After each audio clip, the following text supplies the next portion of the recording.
Les pays les moins avancés et leurs partenaires sont réunis au Qatar pour adopter un nouveau plan d'action d'une durée de 10 ans en faveur de leur développement. Le Premier ministre Dr Shogel Kokala Maïga prend part à cette rencontre des Nations Unies à Doha. Des détails avec nos envoyés spéciaux dans quelques instants. Retour au bercail des Maliens qui vivaient dans des conditions difficiles en Tunisie. Les 135 compatriotes rapatriés à bord d'un vol spécial ont été accueillis à leur arrivée par 7 membres du gouvernement. Il est 13h, ravi de vous retrouver. Bonjour à tous et bienvenue dans cette édition d'information.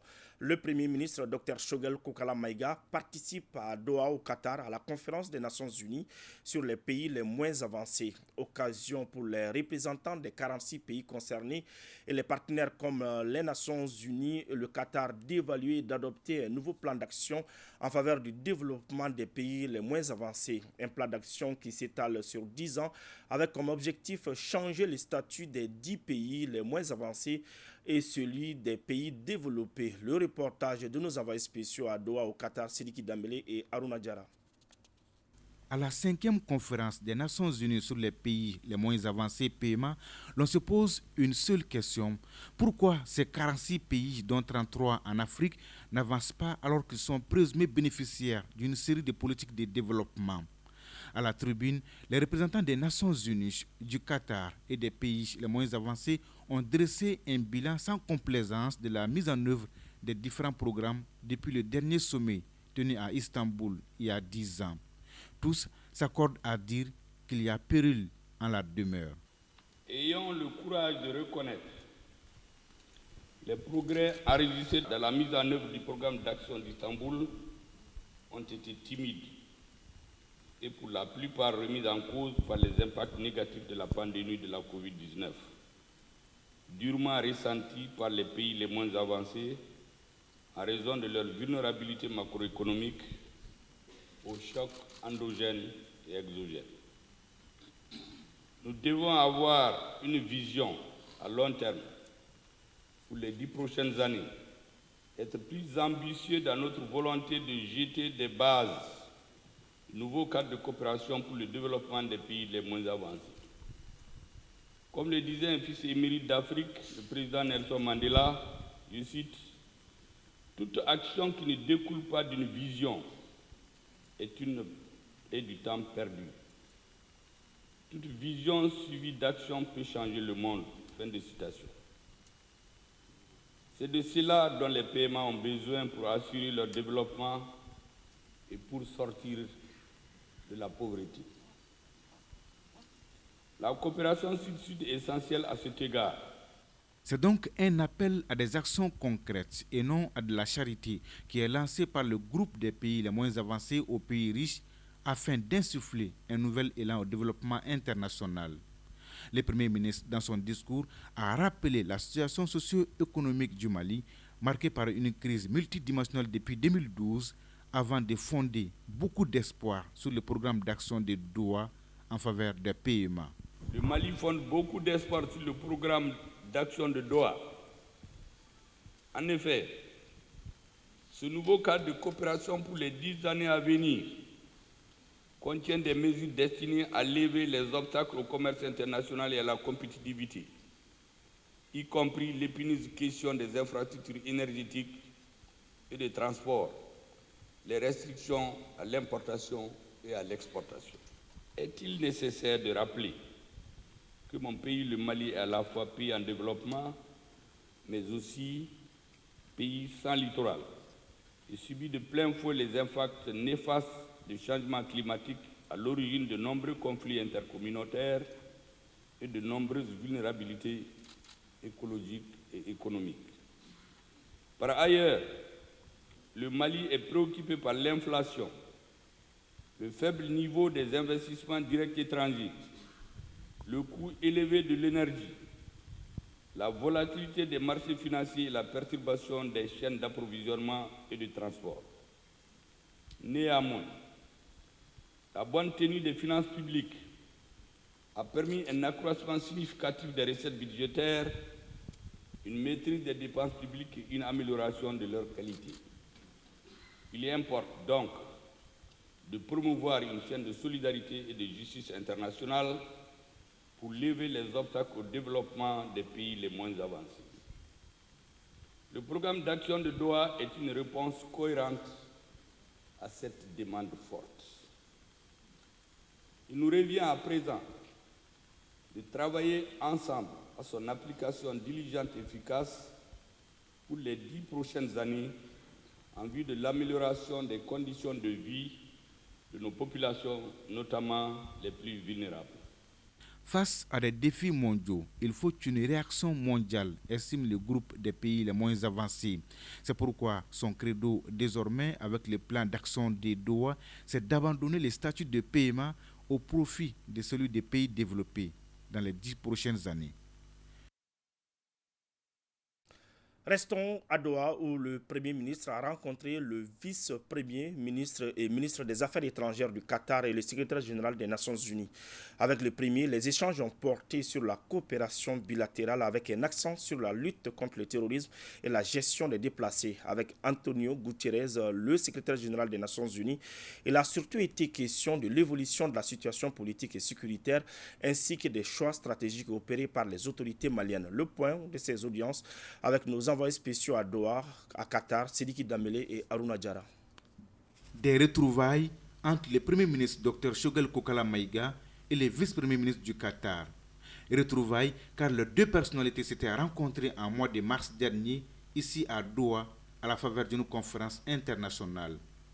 Les échanges ont porté essentiellement sur la lutte contre le terrorisme, la prise en charge des déplacés et réfugiés et le mois de Ramadan qui pointe à l'horizon. Nous avons expliqué que le principal défi de notre pays aujourd'hui, c'est la lutte contre le terrorisme qui est en train d'être vaincu sur tous les plans par notre armée. Et donc tout ce qui peut être fait à notre pays dans le cadre du renforcement de cette lutte est la bienvenue.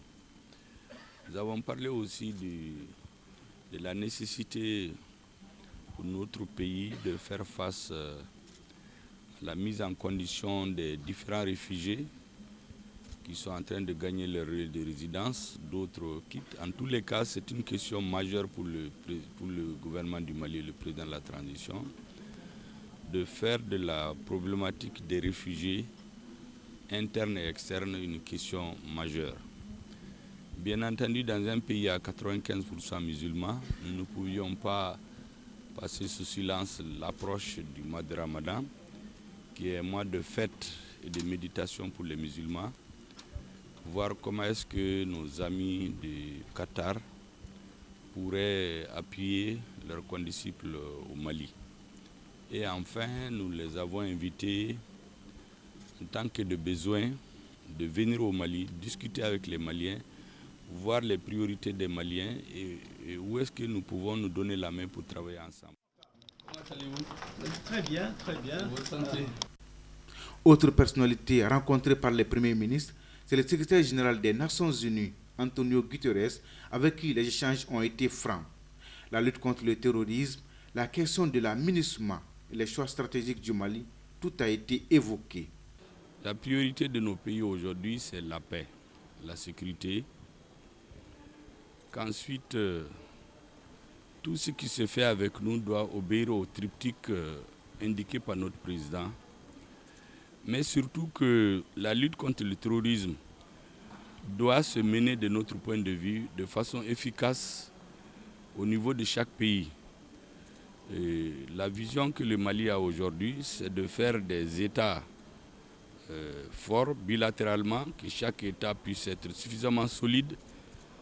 J'ai même sorti une boutade en disant au secrétaire général que ce n'est pas en mettant ensemble deux hommes qui ont mal chacun à un pied qu'on aura un homme qui a deux bons pieds qui fonctionne, qui marche comme un homme à deux bons pieds. Ça veut dire qu'il faut que les États africains soient renforcés sur le plan bilatéral. Ce que nous voulons avec la communauté internationale, c'est de la compréhension et le dialogue réciproque, notamment le cadre de la MINUSMA, nous en avons parlé. Il faut un dialogue approfondi avec les ministères concernés, notamment la défense et les affaires étrangères, pour ne pas laisser l'impression qu'un un ami qui est invité peut aller là où il veut ou qu'on lui fait des restrictions. Est-ce que le message a été entendu et bien compris? J'ai cru comprendre qu'on s'est très bien entendu et bien compris. C'est ce que nous souhaitons, c'est pour cela que nous parlons partout où nous partons. Nous évoquons les difficultés réelles que notre pays a, qui sont souvent différents du narratif qui est donné ici et là, où on ramène tout à des élections. Maintenant, au niveau du secrétaire général aussi, nous avons compris son message. Il a transmis ses salutations au président de la transition, auquel nous transmettrons et ses salutations et ses messages. Et nous en ferons l'appréciation positive nécessaire au niveau du Mali. À toutes ces personnalités, le Premier ministre a fait le point des avancées significatives du processus de transition. Retour à Bamako, le numéro spécial de l'émission Lambé-Tigui a été enregistré hier soir au Centre international de conférence de Bamako. C'est une coproduction RTG-ORTM. Cette émission culturelle était animée par Koma Kouyaté de la Guinée et Adama Kanouté, animateur à ORTM 2 pour le compte du Mali. Pendant plus d'une heure, les paroliers maliens et guinéens ont reconstitué l'histoire de l'Empire mandingue, le rappel de l'origine des patronymes. Une première qui vise à renforcer les liens de coopération entre le Mali et la Guinée. La cérémonie était présidée par les présidents du CNT de la Guinée-Conakry, Dr Dansa Kourouma et colonel Malik Diao. C'était aussi en présence du directeur général de l'ORTM et des responsables de la RTG. Je vous l'annonçais dans les titres, 135 Maliens qui traversaient des périodes difficiles en Tunisie viennent de regagner leur pays. Venus à bord de Sky Mali, compagnie affrétée par l'État, ils ont été accueillis par 7 membres du gouvernement, dont le ministre de la Défense intérim du Premier ministre. Pour plus de détails sur cette situation qui intrigue plus d'un, écoutons le colonel Sadio Kamara, ministre de la Défense intérim du Premier ministre, propos recueillis par notre reporter Fadema Keita. La situation actuelle qui prévaut en Tunisie a causé beaucoup de désagréments à nos compatriotes. Et l'évolution des situations nous inquiète. Mais toutes les dispositions sont prises avec l'ambassade du Mali en Tunisie pour assurer la sécurité de nos compatriotes. Nos compatriotes ont beaucoup peiné avec cette situation. Nous avons déploré et condamné ces actes qui n'honorent ni les autorités tunisiennes ni le peuple tunisien. Nous espérons que la voie de la raison l'emportera pour le bien de nos populations et le respect de l'esprit de l'intégration prônée par l'Union africaine. Les plus hautes autorités du Mali ont ordonné le rapatriement de nos compatriotes établis en Tunisie et nous sommes là dans ce cadre pour accueillir le premier vol, pour témoigner l'engagement des autorités à ne ménager aucun effort pour soulager nos compatriotes qui sont revenus de la Tunisie et ceux qui sont encore sur place. C'est aussi dire que tous les Maliens et toutes les Maliennes sont égaux. Et quel que soit là où ils se trouvent, au besoin, les autorités interviendront pour les soulager. Ces vols continueront jusqu'à ce que tous nos compatriotes qui sont encore en Tunisie et qui souhaitent rentrer au Mali regagnent leur pays, le Mali. Les agents de la brigade anti-braconnage et autres acteurs renforcent leurs capacités sur la lutte contre la criminalité liée aux espèces sauvages. Ils seront aussi mieux outillés pour appliquer la loi en termes de lutte contre le braconnage. Une initiative du ministère de l'Environnement, de l'Assainissement et du Développement durable, nous dit Agibou Koulibaly. Cette formation des agents de la brigade anti-braconnage fait suite à un stage de formation des formateurs initié par l'ONG Wild Foundation en collaboration avec la Direction nationale des eaux et forêts.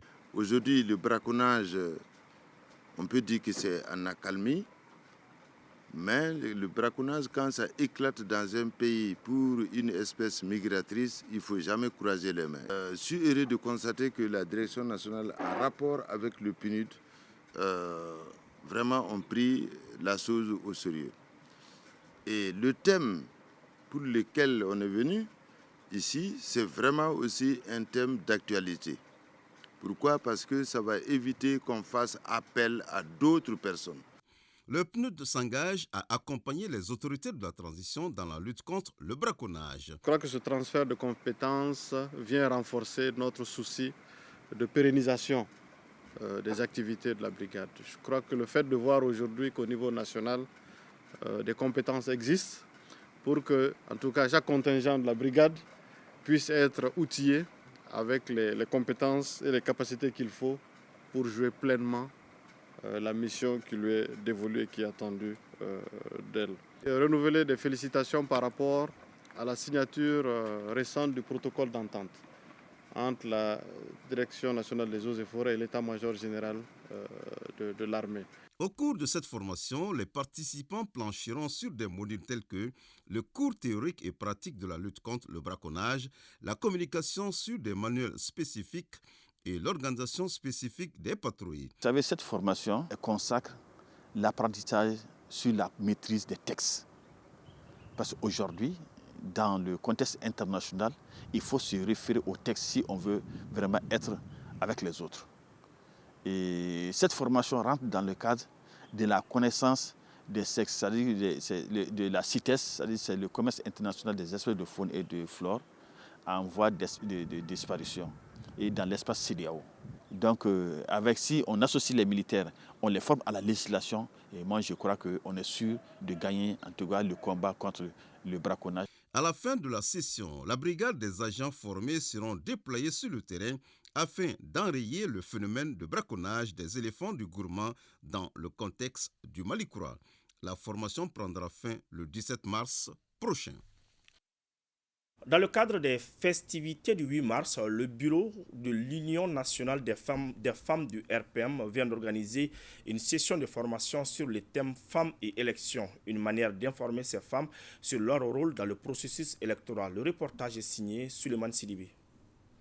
Les femmes du Rassemblement pour le Mali RPM célèbrent autrement les festivités du 8 mars 2023 à travers cette session de formation. C'est une formation et de sensibilisation qui permet aux femmes de connaître leur rôle dans le processus électoral, mais aussi une rencontre de remobilisation des femmes du parti après quelques années d'arrêt d'activité. Les femmes du Rassemblement pour le Mali ont décidé de faire une formation, une conférence sous forme de formation à l'endroit des autres femmes des communes du district de Bamako sur femmes et élections. Parce que c'est un thème qui nous intéresse à plus d'un titre. Vous savez qu'il y a eu la loi 052 qui octroie 30%. C'est une loi du genre. Et donc, par rapport à ça, on a quand même eu, grâce à cette loi, on a eu une augmentation des conseillères municipales. Et donc, il faut aussi galvaniser pour qu'elles ne baissent pas la garde, qu'elles continuent à se battre pour avoir plus. Aujourd'hui, vous voyez tout ce monde qui est là, les femmes, elles sont sorties massivement. Ça, c'est un signe très fort. C'est un signe très fort que le parti de Rassemblement pour le Mali existe très bien et que le parti pour le Rassemblement est engagé pour la cause des femmes. Parce que vouloir organiser cet événement à la veille du 8 mars veut dire beaucoup de choses. Pour ce top départ des activités des femmes du RPM, le président et autres personnalités du parti sont venus encourager leur Amazone. Ainsi s'achève ce journal. Merci de l'avoir suivi. Bonne suite de programme sur ORTM 1.